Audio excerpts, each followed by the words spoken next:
Tomorrow belongs to the people who prepare for it today. I'm going to say that again.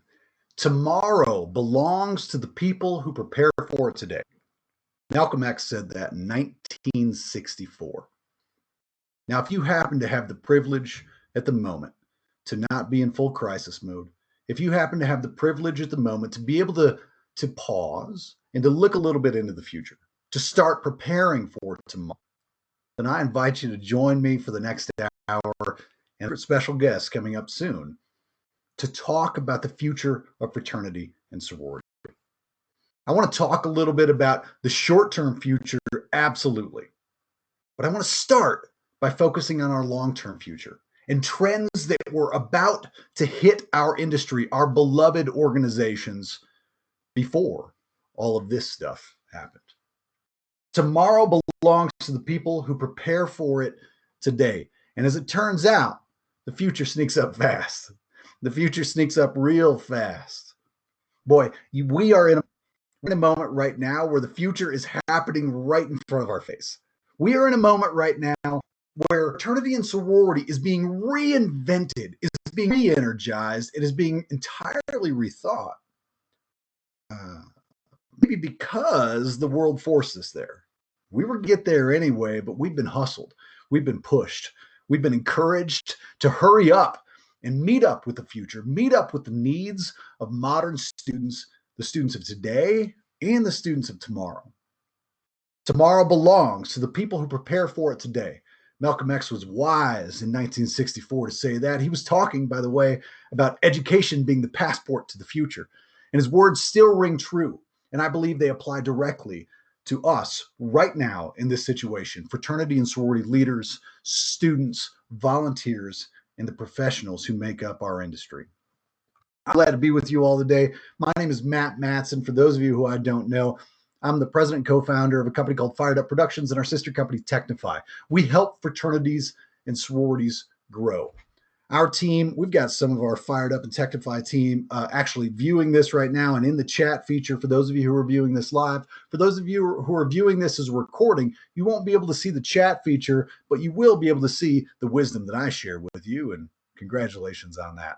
Hey, everybody who's participating right now, I want to invite you to play with the emojis in this tool. I want to invite you to play in the attendee chat, and I really want to focus you on the Q&A feature. A little later on in our program today, there is a Q&A moment where we will just try to answer as many of your questions as possible. So throughout, feel free to throw in questions. The questions that you ask will be the questions that wanted to ask but couldn't figure out how to word right. So thanks for being the people who put this in. Let's see before we really dive home. Oh, I know. I want to ask you some questions. I'm going to turn off my video for a second, and I want to ask you 3 questions. Here we go. I got some polls I wanted to show you, and maybe you could play along. You could vote along with me. So the first question is, here it comes. To what extent is your chapter, council, community, or headquarters, whoever you're representing, to what extent are you functioning right now? Like we're in digital mode, we're in Zoom meeting mode. To what extent are you functioning right now? You should be able to see the results as they're coming in just to get a sense of where everybody is who's viewing us right now. We got well over 100 people. We'll probably have hundreds of people join us over the course of this particular training today. Check out these results that are coming in. A lot of people are feeling good. A couple people feeling great. Good for you. A lot of people are feeling good or meh or somewhere in between. Thanks to those of you who are saying we're doing nothing. Thanks for being honest about that. You're not alone. You just happen to be just among the few people on this particular training, this particular digital training that are experiencing that. This is what I expected, and I appreciate you sharing this with me. I actually want to ask you 2 other questions just to get a sense of where we are right now in the present before we dive into the future. All right, here's another question. Question number 2. How prepared are you, whoever you're representing here today, pick a hat to wear, how prepared are you for fall marketing, recruitment, and or growth efforts? Let's share these results with you as well. Super prepared, sort of prepared, not very prepared, nope. All right, let's see what we got. We got a lot of not very prepared and sort of prepared. Again, not a giant surprise. Shout out to you who are super prepared. Man, can't wait to hear a little bit, maybe in the chat feature, you can share some of your big lessons. Those of you who are not at all prepared and you feel like you're stuck in the mud, again, you're not alone. You're not alone either. Great, great answers. Thanks so much for sharing your responses with me. I want to ask one more question, and this question is perhaps a bit more personal, a bit more intimate. And I hope you understand that it is entirely optional. You don't have to answer this question if you don't want to, but here it is. How are you as a human actually doing right now? How you doing? I mean, like really doing. Be honest with each other for a moment. Just look at these come in. Everybody look at, man, this is so real. This is so real. Those of us who are fraternity and sorority members, those of us who are just humans living through this at the moment, we are going through a range of experiences. We are going through a range of emotional challenges and moments of confusion. We're also probably, if you're like me, going through moments of excitement and opportunity. And then the next moment, there's a little darkness and there's disappointment. Thanks for sharing honestly. I appreciate that. Those of you who said, I need help, I'm really struggling. Know that you're not alone. Know that you are not alone. Man, this is a moment. This is a moment where I've been feeling the challenge as well. I've been feeling the pain, and I've had moments of productivity. I've had moments of excitement. I've been driving hard and having good moments, and I've had moments of real despair, to be honest with you. And if you're not well, if you're struggling, know that you're not alone, and know that they're going to come out at the other end of this. And I want you to join me for the rest of this hour in a hope-filled conversation where we'll be honest with each other about the impending challenges that will face us, but we'll also be honest with each other about the absolute certainty that fraternity and sorority will endure, and so will you. The brotherhood and sisterhood is there for you, and you will be lifted up, you will be cared for, and it may come from unexpected places. But the season right now to know that you're loved, and to know there is not just your own chapter, not just your community or your council, but there's an entire world of about 9 million fraternity and sorority members out there who believe in you and who are a network, a web of support to catch you. Thanks for joining us today on Fired Up Friday. Let's dive in. Let's dive in and predict the future, because nothing possibly go wrong by predicting the future. I mean, if I had found this 2 months ago and predicted the future, I definitely would have guessed that a global pandemic would completely shake our foundations of fraternity and sorority. No, of course I wouldn't have. But let's predict the future anyway, because let's have fun. I'm going to share with you my 5 predictions for the future. Now, after this, those of you who participated, I'll send you an email out and I'll share with you. I'll share with you 10 total predictions that I actually came up with at the beginning of the year, but I wanted to focus on 5 here. And then we'll have a special guest who will focus on some short-term predictions alongside me toward the back end of our time together. First, folks are creating civility and genuine. Our world will shift, and fraternity and sorority will meet the demand for humanity, because that's what we're built out of. 2020, before COVID-19 hit, 2020 was still a year of vitriol, a year full of conflict, a year of news, a year full of skepticism. It's an election year. We were about to tear at each other one way or another. Now we locked ourselves in our houses for several months. We'll see how we come out of that in the fall. I'm going to guess we're going to be energized. We're going to be maybe using some pent up emotion that we had stored during when fall comes. And I think for sororities that can show up with extra humanity, extra civility, and extra connection will be the ones who really show up to meet the needs of today's students. And our world is craving this right now. Our world is craving intimacy. Our world is craving real people really connecting. Posting, quotes about mattering on Instagram, which there's nothing wrong with that at all. But fraternities will provide a level for students and for alumni They're the heart than anywhere else in the world. This is a moment for fraternity and sorority to shine, for our humanity to be front and center, for our ability, our innate ability to be excellent at connection, shine. This is future. This is absolutely the trends. As you look at trends across like industry, across social media, across marketing, we know that humanity, civil, and genuine connection are actual industry trends that we're seeing. And I think fraternity and sorority will be uniquely prepared. Let's do a little second prediction. Webcam, because it looks like it's being terrible. It looks like I don't have a good connection. So we'll just turn off my web for a second. I'll come back here in a second. Our second prediction is culturally based organizations will be the innovators. Culturally organizations will be the innovators, while many of us will be looking to some of the old, big, powerful behemoths of our fraternity sorority industry to lead the way. Where real innovation is happening is where hunger and opportunity meet. And I believe hunger and opportunity are meeting right now with many of our culturally based organizations for a number of reasons. While many culturally based organizations have decades and decades and over a century even of history and foundation, there is a wide variety of organizations of a cultural focus that are really coming of age right now. They're graduating into their 20s and 30s as far as been in existence, which means that their infrastructure is being built and really being systemized. It means that they are ready and primed to explode onto the marketplace.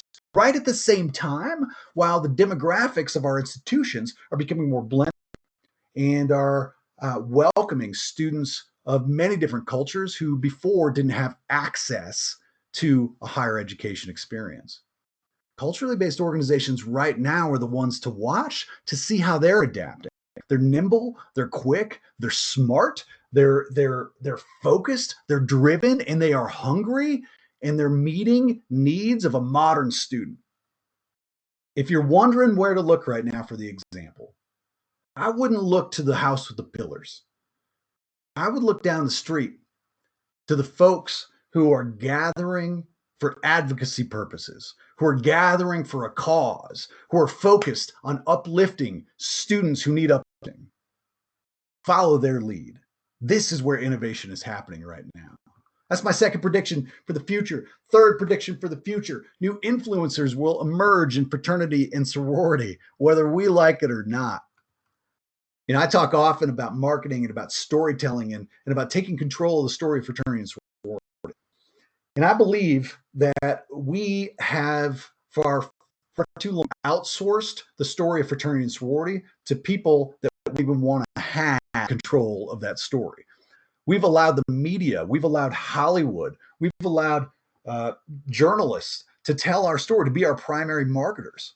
Then we allowed Greek rank to be our primary tool to tell the story of which chapter is good or bad. Now we have empowered, we have created an environment where YouTubers, Instagram influencers, and TikTok masters can have more of an influence over what people think about fraternity and sorority than our fraternity and sorority leaders and professionals can. And it's time for us to catch up. It's time for us to understand that this is our moment to take control of the story of fraternity and sorority and aggressively tell a powerful, compelling, single story about our organizations that has meaningful value connected to it. Listen, I don't have a problem with these influencers. In fact, I celebrate them. Good for them. And I think we need to be those influencers, fraternity and sorority leaders. We need to be the ones who are understanding the front edge of media, who are understanding the front edge of communication, and understanding where our users are and get there as fast as possible. All right. I don't know how many of that. I did 3 so far. I got two more predictions. Here's the next one. People, including students, need rescued from pressure. Listen, we already knew that today's college students are dealing with more levels of anxiety, depression, and just overall pressure than any generation before. And we continue to increase our standards matrices. We continue to increase our expectations of how many events and how many service hours and how many philanthropy dollars. And sometimes that is like a quiet raising of expectations. Other time it is blatant. You got to do this to check the boxes so that you can be defined fraternity as we see it. And I value that. I just think that pressure is going to add up. It's going to keep exploding in little micro ways, and at some point might explode in a macro way. We've got to leaders. If you're tuning into a webinar on a Friday about the future of fraternity and sorority, I'm probably talking to you. As a leader of the fraternity and sorority industry, whether on the undergraduate side, volunteer, or professional, it has got to be our job to figure out ways to reduce the pressure that students are feeling. We've got to make running fraternity and sorority easier, not harder. We've got to help our chapters provide an experience for new members that increases their overall health, including their mental and emotional health, not decreases their overall health, including their mental and emotional health. We've got to rescue folks from pressure. This is a trend, by the way, that isn't just fraternity and sorority. This is everybody in the world is feeling this level of pressure. I mean, my gosh, every third post on my social media feeds right now is about, hey, are you feeling pressured to be overly productive during a quarantine? My God, like what kind of world do we live in that people are feeling like they're failing at quarantining, that they didn't write a book yet? Like everybody relax. And we've got to help create things that make fraternity and sorority easier so that our students can relax. All right, last prediction. I think I got one more prediction. Let's see what we got. Oh, this is a good one. Predictive analytics will change the way we choose members. It'll change a lot of things about fraternity and sorority. Universities, the higher ed world is already really shifting and starting to adopt predictive analytics as a part of the way they do business. Predictive analytics, I'm not a data guy, but I think predictive analytics basically means let's look at habits, trends, and behaviors and have good data that tells us what those habits, trends, and behaviors are likely to lead to. So I want you to imagine we start to do meaningful, deep profile building of potential members, starting as early as their sophomore, junior year of high school. We're building deeper and deeper profiles on potential members so that we can identify factors that might indicate high levels of risk, so that we can indicate factors that might indicate high levels of propensity to be a leader, a propensity to be a contributor, a propensity to be particularly good at your particular organization. I think, when Match.com and all the dating apps started years ago, it seemed crazy back then. And now it seems the only way to meet a new love interest is through the internet. And okay, the question is, how has it taken us this long to figure out a matching app for fraternity and sorority? Listen, this isn't necessarily me advocating for this. This is me predicting the future. This is me saying this is probably coming down the pike, whether you like it or not. And so how can we take control of it? How can we be the ones influencing it and creating what we want that to look like? All right. I don't know. I don't know if that's helpful. Those are 5 kind of wacky, kind of fun things that get me excited about the future of fraternity and sorority. And I thought it might be valuable for us to start with things that get me excited about fraternity and sorority so that it might give us a chance to transition into some of our more short-term predictions about the future of our organizations. And it's at this point that I'd actually like to welcome in a special guest, a special surprise guest to Fired Up Fridays. Ryan O'Rourke is the executive director of the Association of Fraternal Leadership and Values, AFLV, as you all know it. AFLV, of course, runs a couple of the major industry conferences for student leaders, including the biggest one that I know of that is the biggest interfraternal meeting you can think of that ever happens, and that is AFLV Central every year. Ryan is a proud fraternity man and somebody who cares very much about this industry and somebody who I just respect. And when I think about AFLV, I think about the place in the industry that I can look to see who's trying to innovate, who's trying to create the future. And Ryan and his team are always in the middle of that. They're always trying new things. They're not afraid to experiment and look forward. And so, Ryan, I thought I'd invite you in to talk about the project that our teams have been working on together over the course of the last couple weeks as this stuff is all shaken out, as we've recognized our position in the industry, Fired Up and Technify and AFLV, to hopefully be a neutral place to provide some guidance as folks try to navigate this COVID-19 situation. Ryan, will you talk about that? And let me just say thanks for joining me. Absolutely, Matt. Thank you for having me. A little bit about AFLV. Matt, you did a great job of telling our story, but we work with close to 300 campuses from across the country now, specifically on accelerating progress in fraternities and sororities. And I know, just looking at the chat feature, several people have been to our experiences in the past, consider themselves a part of Team AFLV, and we appreciate everyone that's been engaged with us over the last 10 years, and we're celebrating our 10th year here in 2020. So Fired Up has been a long partner of ours through helping us create the educational experiences at our conferences and some of our other summer institutes and things like that. And we're often in conversations. Matt and I think inadvertently have ended up on, it started out as like monthly meetings just to talk about things that were happening in the fraternity and sorority experience. Lately, it's been more weekly, if not a couple times a week, that we've been connecting. And I would say probably within the last 2 weeks to 3 weeks, really as we started to see what the potential implications of COVID-19 were, Matt and I and some others, Jed Horace at the NIC, some other execs from some of the fraternities and sororities have been in conversations about what we need to start looking forward. And I say that with a great deal of empathy because not all of us can right now. People are dealing with, fear and anxiety. They may be dealing with family members or friends that are that have been hit with this virus. But with a tremendous amount of empathy, I think Matt and I and Fired Up, Technify, and AFLV think it's time for us to start thinking about the implications for recruitment coming into the start of a new academic year. So we worked on a document together.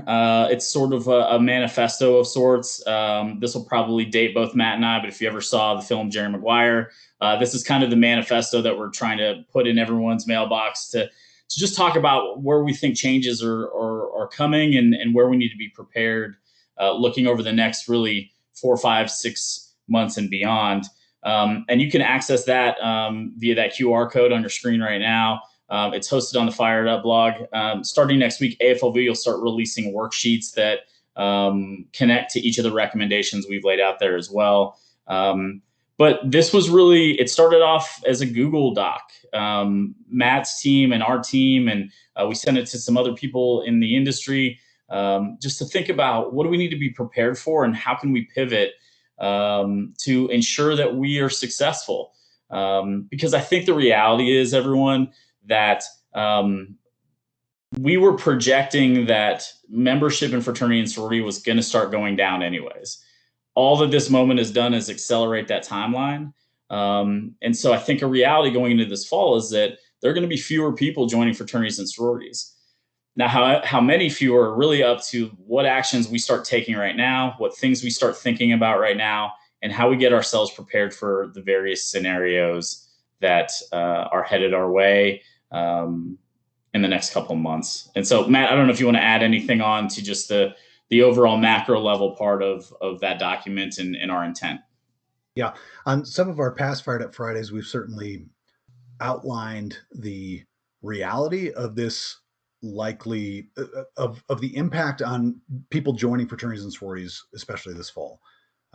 Everything from the significant economic pressure that families are going to be feeling and whether or not they're going to be able to allocate financial resources to the fraternity and sorority experience, to summer orientations have been moved digital or canceled, and that's impacted some of our initial impact, to whether or not events are going to be able to happen at the beginning of the semester, and whether people are even going to feel comfortable living in fraternity or sorority houses or engaging with us in groups. And the list goes on of all these reasons that we need to be very concerned. Not to mention, this isn't just fraternity and sorority, of course. This is institutions at the institutional level, a bunch of just a small selection of the articles that have come out in the last couple of weeks about the impact of COVID-19 on overall student enrollment, and whether, these are universities that are just scared right now about how many students are going to come back. And of course, that impacts jobs, that impacts real people in real ways. Um, and it impacts our organizations, both at the local and the national level. And so I think it was just important for us to say, listen, we know, both of us know about this industry enough, and both of us know about the key levers we can pull to ensure that we do everything we can to mitigate membership loss and to keep our organizations as healthy as possible going into this new levels of uncertainty. So Ryan, you want to talk about some of those recommendations? I do. Yeah. The one final thing I'd say on a macro level is we are basing all of this on really incomplete information. Matt and I both just talked about the likelihood that the amount of people joining organizations is going to be down. I think that is a good assumption, but it is still an assumption. And so, really, what we're asking people to do is start preparing for all of those scenarios. Organizations across the board are looking at how they build their budgets and things like that. And there is a chance that some things will get back to normal, but I don't think it's going to be very quickly. And so I think on a macro level, I would just say this is our recommendations based on where we sit here today. Things could change significantly soon. But I think the overall suggestion is it's time to start putting some scenario planning in place so that you have time to plan for whatever, however this turns, not only the fraternity and sorority experience, but what it looks like on college campuses. So the first one, and Matt touched on it really briefly, but I do think it's a really important one that we may not be realizing is going to be impacted. I think our pipeline is going to be jammed up here. And specific, so it's going to be jammed up, and I think we need to think about how do we endure without the traditional pipeline. And one really easy place to look is at our traditional summer orientations. So if you think about what would be happening over the summer, is you would have families from across the country coming to their campuses, going through orientation sessions and learning about all the things that are available to them on campus. There's been a tremendous shift, as I think everybody knows, to moving that stuff virtually. And that's been in not just in orientation, but in all aspects of coursework's moving online. Things like these trainings are moving online. Orientations are moving online as well.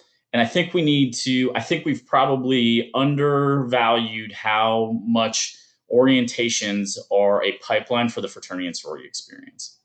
And that those sessions for incoming students or tables for incoming students and the sessions for parents have really been helpful in terms of getting people information and getting people excited about the fraternity and sorority experience. I don't know what that looks like in a virtual format. It certainly has the potential to still be effective, but it will certainly be different. So a question that I would put to people out in the space that are listening to this today is, knowing that one of our biggest pipeline feeders is going to look different, how do we need to adapt? And I think part of what you'll learn about, I think, the recommendation document and how Matt and I generally roll is we're going to ask a lot of questions, and some of which we don't have the answers to yet. But that's one of the big questions is, how are you going to endure knowing that one of those key things is going to look fundamentally different this summer? Phired Up put out a great resource recently too about just how to recruit digitally and how to start lead generation and things like that virtually. If you're not thinking about that stuff now, I think it's time to start thinking about it. Starting to have conversations with incoming students to the extent that that's possible. I think another enrollment trend that we're seeing is that students in economic challenging times often stay closer to home, which likely means that if you know students, incoming students that are close to the campuses that you're on, students should be reaching out to them. And again, with empathy, just checking on them and seeing how they're doing, but also serving as sort of like a liaison in terms of what campus is going to look like and give them information. But the point of all of this is that the pool of people that you're used to just showing up is not likely going to look the same this fall. And so I would start thinking about how do you find different feeder systems into that pipeline, because we know for sure that a few of them are going to be jammed up just as a result of this experience. Matt, I don't know if you have anything else to add on that one. I think well said. Here's maybe an important note. Yep. I recognize that digital recruitment, and even like right now, digital recruitment happening may go against the grain of rules or norms that are in place on a lot of college campuses. And I want to be really clear. Ryan and I aren't in the everyday weeds of your college campus reality and all the nuanced reasons that those rules and norms are in place. And there is nothing normal about right now, nor will there be anything normal about this fall. And so anything that is a norm that might get in the way of innovation or of students feeling confident that they have permission to go create and to figure out a new way to do business, I think we've got to rethink. And I think that's the general consensus is that norms are for a reason, and that reason came about in history. History is over. We're in the future, and we're going to have to create new norms. Absolutely. That transitions well, I think, into my next point. And one of the recommendations from the document is just looking at how do we remove barriers to people joining. AFLV had been working on some resources around this idea prior to the outbreak of COVID-19. Several of our board members are very invested in this topic as well. The current way that a lot of places structure the joining process isn't necessarily consistent with where we're going to see growth in higher education. Again, this is all pre-COVID-19. So if you think about first generation students, they don't have the same context in terms of traditional students that maybe are used to coming to campus early, or sort of those always joiners that I think we talk about in this space. And you think about the growth in Latinx students on campus. I'm not sure we as an industry were prepared for those demographic changes to begin with. And so initially, I think on that level, the barriers to join that we have in place were something that needed to be reevaluated. I think now, as we look at this moment in time, if we aren't spending time thinking about how we can eliminate unnecessary barriers for people to join, we are going to miss an opportunity to not only ensure our viability moving forward, but to ensure we're getting the right members that we want for our organizations, the members that are going to contribute to our organizations at the highest levels. So a question maybe, what barriers are we talking about? I mean, everything from the policies we set up in place, the structure of how we ask people to join, and specifically the economics of joining. Are we charging people really high registration fees? Are our membership dues conducive for the economic impact of this pandemic? Have we prepared for tiered membership dues or anything like that can really support what will inevitably be people coming to campus? Even if we get back to campus on time, they're going to be coming back to campus after suffering really like an economic shutdown for the last several months. And so we have to think through all of those things and think about what are those barriers that we have in place, and what can we responsibly remove to just increase the ability for people to join in a way that doesn't create any friction, right? In a way that just allows them to go through the process. And on cue, my son is here to say hi to everybody. Hey, buddy. It's not working. Okay. With the window, I can't see it. The whole movie is just small and not big. I'll catch up with you in a little bit, buddy. Sorry about that, everybody.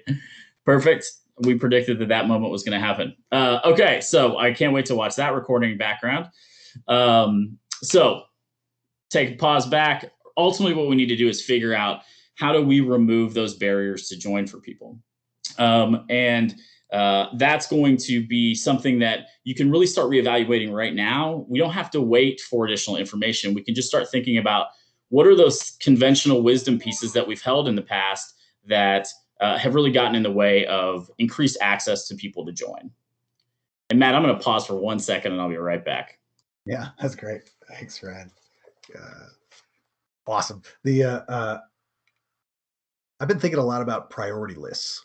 I'm not talking about Panhellenic primary recruitment priority lists. I'm talking about like building your own priority list. I mean, right now, it feels like, and maybe this is biased based on my particular point of view, because I know I think about marketing, recruitment, intake, and growth all the time, but it feels like we all need to just put right at the top of the priority list, make it easy for the right people to find our organizations, especially right now. And then everything underneath that, maybe number 2 or 1A, is there are non-negotiable health and safety guidelines that we need to make really clear to everybody. One of the things in this report is our best first draft at what, sort of a short list of non-negotiables might be.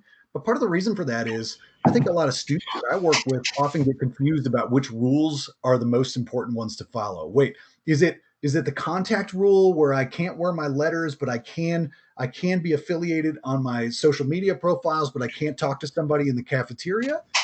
Or is that the important rule right now? Or is the important rule just don't promise anybody a bid, don't party with first year students, and don't put people in danger, take care of each other, be a good human? Like maybe if we named those rules, it might allow us to focus on the top priorities as opposed to focusing on some of those secondary, in my opinion, Matt Matson's opinion, secondary or tertiary priorities. That it's not like those rules weren't invented for a reason, but again, the time is different. We're in a new moment. And so I think it's so important for us to look really critically at our priorities, name them, really be confident in what's most important right now, as we know that enrollment's going to go down, as we know that interest in fraternity and sorority, we don't know what that's going to be like, as we know that just access to non-Greek students or incoming students is going to be limited significantly relative to what we're used to.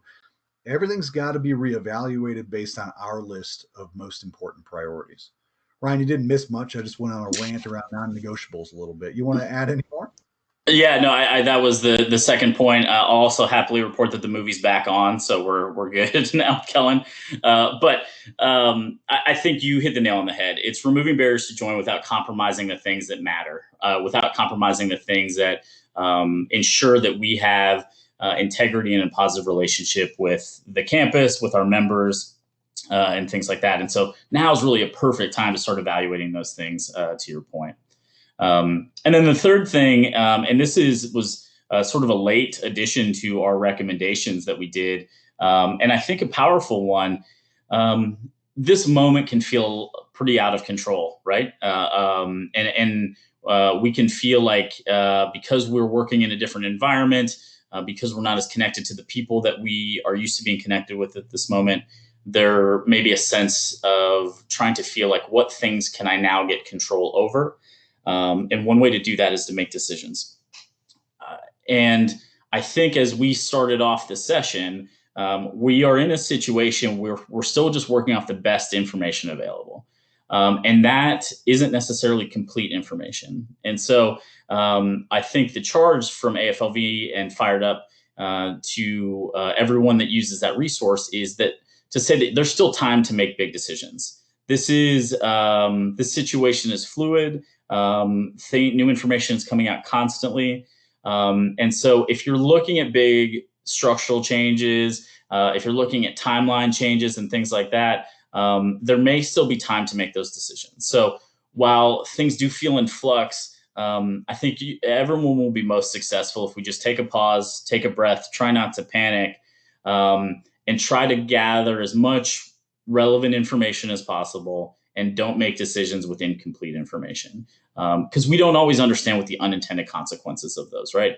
A decision made with the best interest, with the best of intentions, may have unintended consequences that we can't identify at this time. So if you're looking at any of those things, look, it's okay. I think making a list of the big decisions that need to be made is important, but just know that there's still time to make them. And collecting information, the most relevant information, I think, is going to be the most important. And then just in closing really quickly, these are obviously recommendations based on trying to solve what we project to be some of the problems or issues that we're going to face. But there was an epiphany that I had recently, and Matt and I haven't even talked about this yet, is we're in this world of social distancing right now. Matt hit it on the head when he talked about it earlier in the session as I was listening. Fraternity and sorority can really be the way we recover from the time of social distancing. People having connections with one another, coming together, feeling camaraderie with one another. Fraternity and sorority definitely has a place in the post-COVID-19 situation that we're in.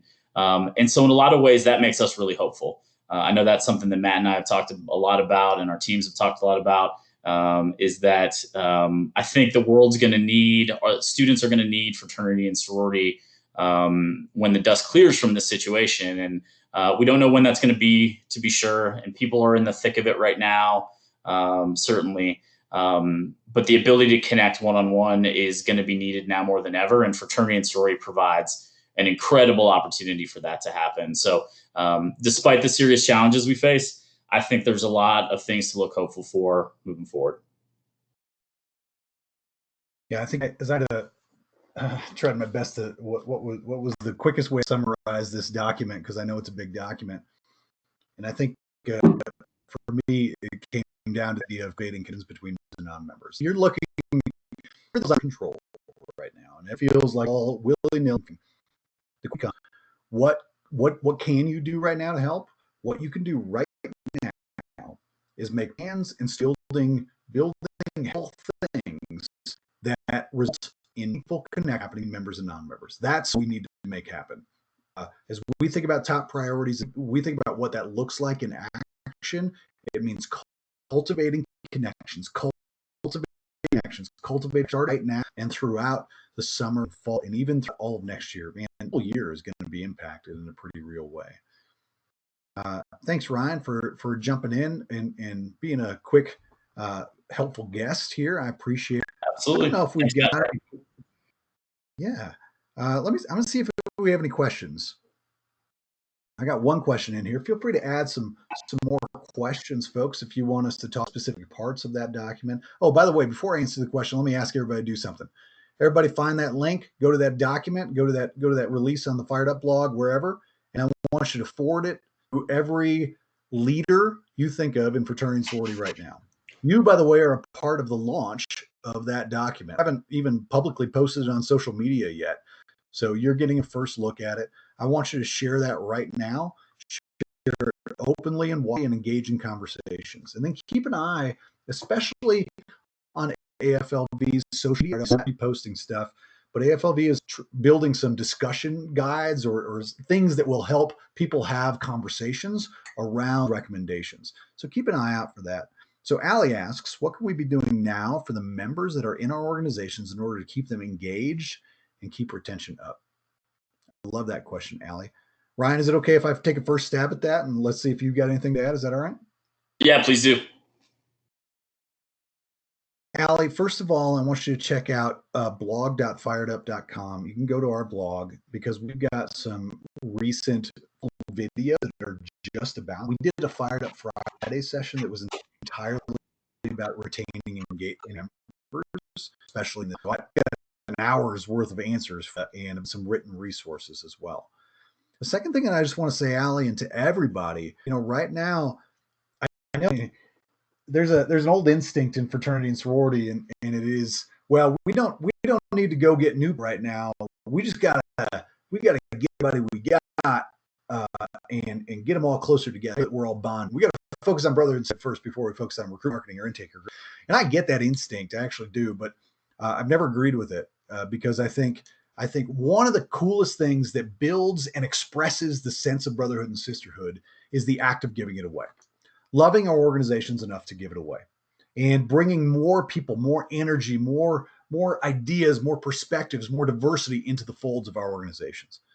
And so I know I just said, how do you retain people? And my answer was recruit people. But let me also say this, recruitment we think about that meaning, I don't know, rounds and balloon arches and door stacks and weird stuff that isn't recruitment. Those are all just these strange the strange offshoots of this thing that is recruitment. Is just relationship building, right? So is retention. And so I want to encourage you, Allie, and everybody listening, to actively recruit your current members. Recruit them to your purpose. Recruit them to recruit them to your friend group. That looks like handshakes and not handshakes. Don't do handshakes. That's what I normally say. Don't do handshakes. Not right now. That looks like text messages. That looks like phone calls. That looks like video meetings. That looks like intentional, personal, intimate care. Reaching out to real humans in real specific human ways and caring for them and listening to them and lifting them up and connecting them with other brothers and sisters. So check out those resources, Allie. Love the question. Thanks for submitting that. Ryan, you got anything to add, or otherwise I'll jump into my next question. One really quick one, Allie. I think it's a great question, and I think there's been some thinking that has shifted on also trying to ensure that our members stay engaged and retained. I think one way to do that is invite them into this situation and think about what are the things we need to scenario plan for? What are the implications that we need to be prepared for? Instead of trying to make that a small group of people having that conversation or thinking through that, invite the group to be a part of this moment. Because they care about the organization too, and they care about its future. And the more people you can have thinking through solutions, the better. I love this next question from Matthew. Matthew asks, I'm elected to be the recruitment director for my organization next year. And I was wondering if you could give me some advice as someone who is going into their first recruitment season, especially in such an uncertain time. Matthew, the advice I want to give you is for you specifically, but it's also for literally everybody listening right now.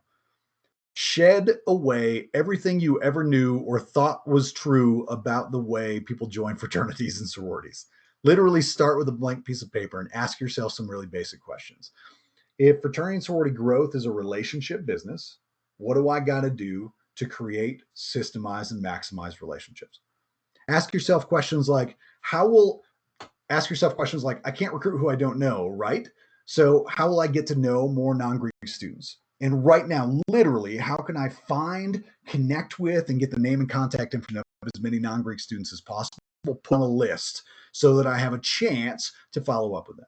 Ask yourself questions like, well, I know people don't join organizations, people join people. I know this is a relationship business. So how can I create experiences and interactions at the beginning, throughout the summer, and even at the beginning of my fall semester that result in authentic connection happening? And then ask yourself the question, what's the information I need to know about every prospective member so that I know whether or not they're qualified for membership in my organization and they're aligned with the things that our organization is about and that we actually like them? How do I learn those things? And find that information out through your relationship building process. There's another Fired Up Friday session we did several weeks ago. It's called See the Word Recruitment Through Fresh Eyes. I want to really encourage you, Matthew, and anybody else to watch that one. It's a fun one. There's also a bunch of stuff, a bunch of free resources at firedup.com/free that I think can help you build your plan, really build your plan despite all this. Notice that everything I said didn't require face-to-face interaction. Literally everything I said, outside of the time I said handshakes on accident, everything I said was very much just about relationship building. And as it turns out, we can build relationships digitally. We're doing it right now.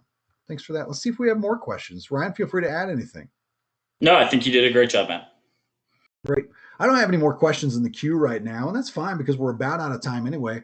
Thanks to Haley Mangrum over in the chat feature. For those of you watching live, she shared some resources that are particularly helpful to some of those questions that were asked. And I want to really, really thank Ryan. Ryan, I kind of asked you to do this at the last minute and to jump in.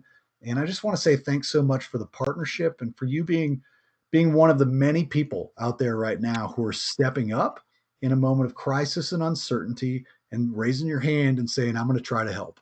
And this document, Fraternity and Sorority Will Endure, is a document that is built specifically to try to help. And we know we may not be right. We may not know your real reality on the ground. We know we may not understand the pressures that you're under.